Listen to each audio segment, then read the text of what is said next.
C'est dans la faiblesse que ma puissance se manifeste pleinement. C'est pourquoi j'inventerai plus de mes faiblesses, afin que la puissance de Christ repose sur moi. Que Dieu bénisse sa parole. Si on peut prendre aussi nos Bibles dans Éphésiens, le chapitre 1, le verset 19 à 20. Vous allez me supporter, j'utilise la version parole SMR. C'est ce qui complique un peu. Alors, on va prendre nos Bibles, je vais lire ici. Éphésiens 1, le verset 19 à 20. Et quelle est l'extraordinaire grandeur de la puissance qu'il a mis en œuvre en notre faveur, en nous qui plaçons notre confiance en lui. Cette puissance, en effet, il a déployée dans toute sa force, en la faisant agir le Christ lorsqu'il a ressuscité entre les morts et l'a fait siéger à sa droite dans le monde céleste. Que Dieu bénisse sa parole. J'aimerais qu'avant de commencer, tu inclines ta tête en prière pendant 2-3 minutes. Tu vas recommander ton cœur entre les mains de Dieu, élevant nos voix. Prions au nom de Jésus-Christ de Nazareth. Prie pour ton cœur. Prie pour ton cœur. Prie pour ton cœur. Prie pour ton cœur. Prie pour ton cœur. Prie pour ton cœur.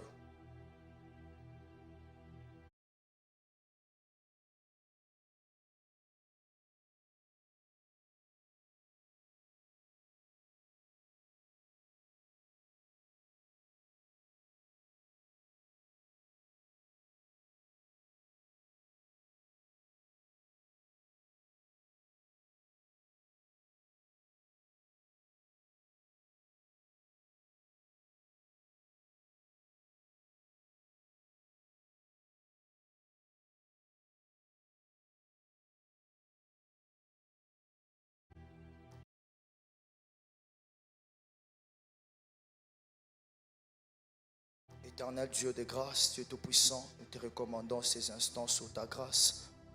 Tendre Père, je désire, ô Dieu, être, ô Dieu, cet instrument, ô Père, que tu vas utiliser. Tendre Père, pour parler à une personne ce soir. Je désire complètement disparaître et que toi tu puisses apparaître, Adonai. Que ce ne soit pas moi qui va parler, ô Dieu, que ce soit toi, ô Dieu, qui parlera à moi. Je te prie, ô le Dieu de mon Père, le Dieu de la Bible, le Dieu des prophètes. Je compte sur toi. Accepte encore, ô Dieu, qu'une vie soit bénéficiaire de ces instants. Par le nom de Jésus-Christ de Nazareth. Amen. Alléluia.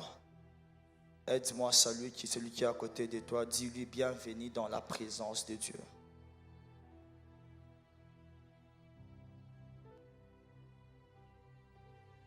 Dans les primos, j'aimerais dire merci à Dieu qui m'a fait au moins grâce que je puisse me tenir du haut de cette chair afin de vous annoncer cette bonne nouvelle. Peut-être si ça pouvait dépendre de moi, je ne pouvais plus me tenir au-devant de vous pour vous parler. Mais j'ai au moins celui qui me dit tu peux parce que je suis en toi. Alléluia. Et aussi, j'aimerais dire merci sincèrement à mon père, le prophète Jonathan Sanjamba Limbi, pour l'amour. J'ai appris une chose, que lorsqu'un père laisse la chair à un fils, il ne laisse pas par confiance, mais c'est par amour. Alléluia. Mais plutôt un collabo, il peut te laisser la chair par confiance. Si tu gaffes, il ne t'appellera jamais, il ne te donnera plus cette chance. Et moi, je suis béni ce soir parce que la chair, elle est chère aussi à celui qui est cher. Mon père m'a accepté de me laisser cette chair afin que je puisse te bénir. Et je crois au plus profond de mon cœur que tu ne seras pas déçu. Alléluia. Alléluia. Je crois au plus profond de mon cœur que tu ne seras pas déçu. Et j'ai dit aussi merci à Anko Moses qui nous a encore sélectionnés pour que nous puissions se tenir du haut de cette chair. Que le Tout-Puissant ne cesse de lui faire du bien au nom de Jésus-Christ de Nazareth. Alléluia. Alors, je commence mon message. La convention a un thème qui est beaucoup plus pratique. La convention a un thème qui dit la pleine puissance de Dieu et sa pleine grâce.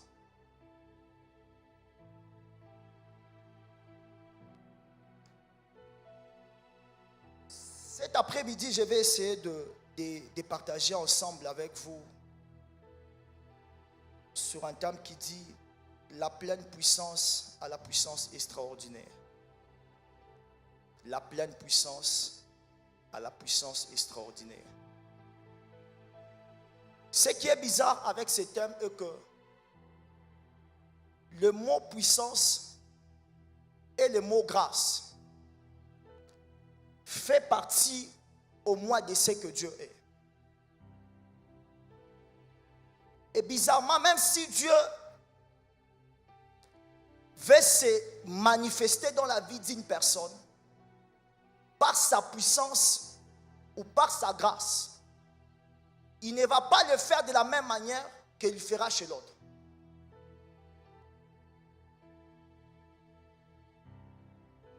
Et si on comprend bien, lorsqu'on parle de la sainteté de Dieu, l'omniscience de Dieu, de l'omniprésence de Dieu, ça révèle tout simplement les attributs de Dieu. Les attributs de Dieu, ce sont en fait les éléments qui nous permettent de décrire qui est Dieu.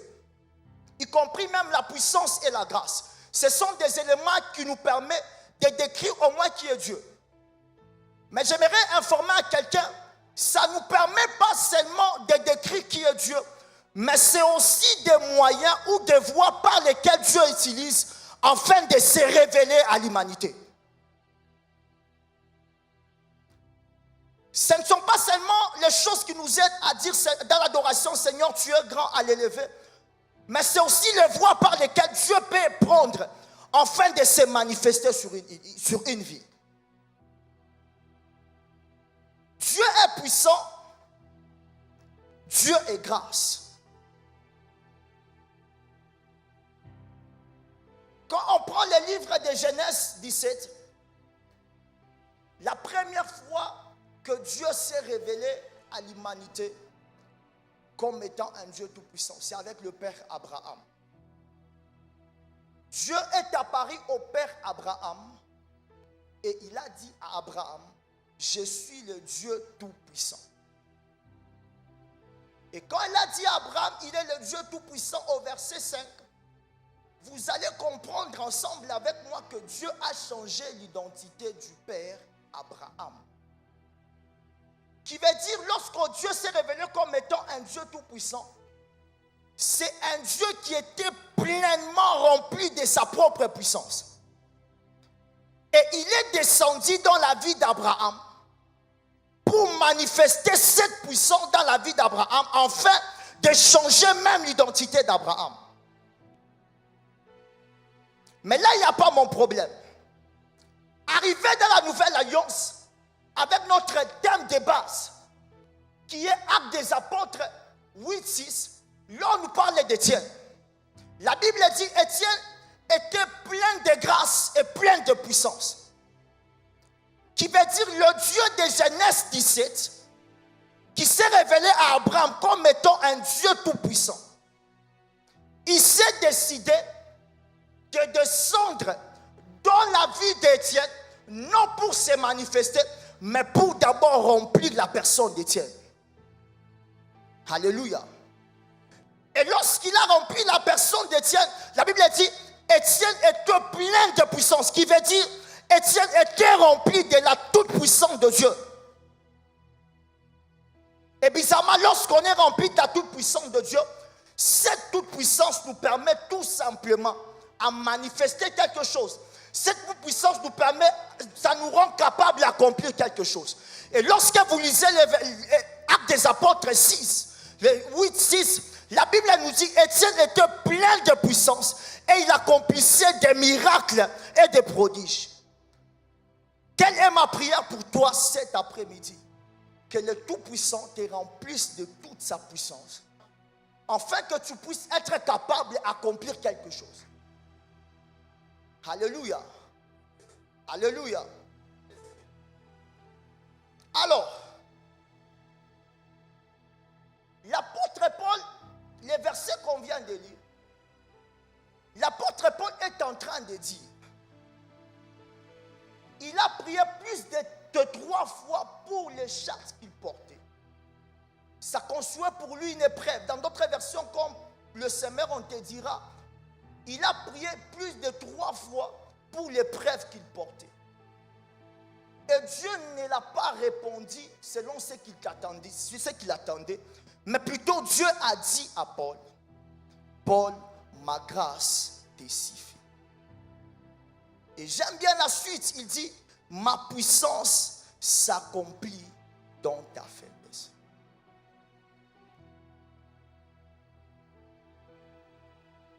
Dieu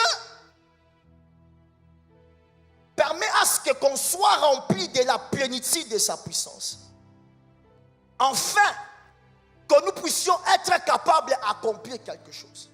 Et par ici, je comprends tout simplement que la plénitude de Dieu vient et met de côté nos faiblesses et nous rend capables d'accomplir quelque chose. Alléluia. Quelqu'un me donne un bon amen. Quelqu'un me donne un bon amen. Alors l'apôtre Paul est en train de dire, je me déclare que je suis faible, afin que la puissance de Dieu se manifeste à moi. Autrement dit, l'apôtre Paul veut tout simplement nous dire, lorsqu'il y a faiblesse devant Dieu, il y a aussi déploiement de la puissance de Dieu. C'est pourquoi Étienne, étant donné qu'il était faible, mais il s'est déclaré devant Dieu un homme faible, et Dieu l'a rempli de puissance. Étienne est à mesure à faire des miracles. Je prie pour toi cet après-midi, que le Tout-Puissant, malgré tes faiblesses, malgré les épreuves, malgré les circonstances dans lesquelles tu es en train de passer, mais que le Tout-Puissant au moins répande sa toute puissance en toi, afin de te rendre capable d'accomplir quelque chose cet après-midi. Alléluia.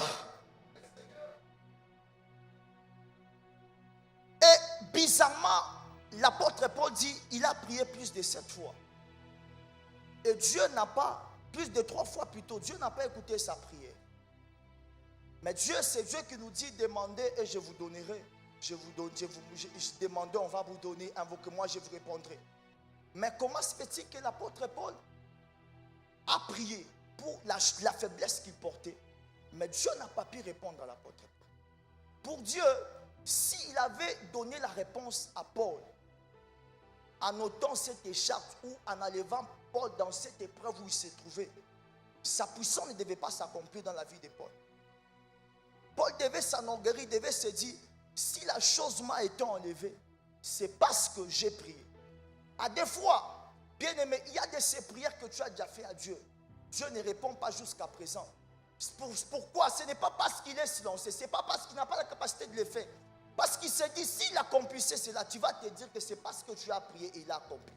À des fois, Dieu accepte de te laisser dans cette circonstance où tu ne sais pas par où commencer, où tu ne sais pas comment aller, où tu ne sais pas comment tu vas faire, afin que sa puissance puisse se déployer et puisse te dire réellement, ça c'est Dieu qui a agi. Alléluia. C'est pourquoi l'apôtre Paul est en train de dire, je me glorifie dans ma faiblesse. Parce qu'à chaque fois que je suis faible, la pleine puissance de Dieu descend à moi et agit. Amen. Amen. Ephésiens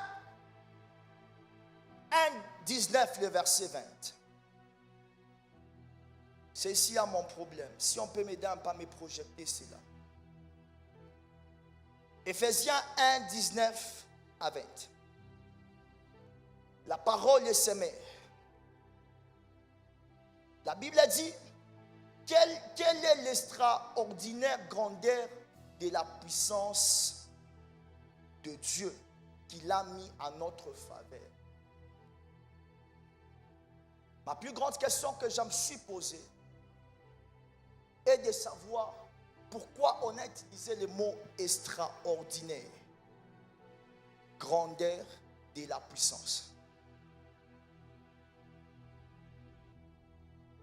Normalement, ici, on devait tout simplement nous dire quelle est la puissance qu'il a mis à notre faveur.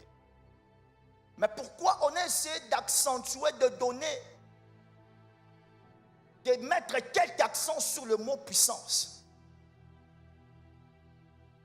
L'extraordinaire grandeur de la puissance, ou la puissance extraordinaire, je peux dire comme ça. Pourquoi la Bible l'a exprimé ainsi? C'est une puissance que Dieu a déployée. Et la puissance qu'il a déployée, c'est une puissance qu'il n'a jamais déployée depuis que la Bible existait. Ou c'est une puissance depuis l'ancienne alliance, Abraham, David. Cette puissance, Christ ne l'a jamais déployée. Et cette puissance, Christ, Dieu l'a déployée. Alléluia. Et la plus grande question qu'on va se poser, cette puissance, Dieu l'a déployée pour qui et pourquoi? On nous dit, il l'a mis à notre faveur. La puissance extraordinaire que je vous parle à ces instants, ce n'est pas une puissance que Dieu a mis à l'œuvre pour Christ, non. Mais c'est une puissance que Dieu a mis en œuvre pour toi et moi. Je pourrais dire mieux, cette puissance, Dieu l'a démontrée sur Christ, mais pour toi. Dieu l'a démontré sur Christ, mais pour ta situation. Alors, tu devais être en train de dire, Dieu l'a déployé dans toute sa force. Cette puissance extraordinaire. Cette puissance que Dieu n'a pas déployée pour les prophètes. Il n'a pas déployé même pour la résurrection de Christ, non. Mais il a déployé, c'est pour toi et moi. Mais il a posé ça sur Christ. Mais lorsqu'on lit ensemble avec moi 2 Corinthiens, 1 Corinthiens plutôt 15, le verset 17, on te dira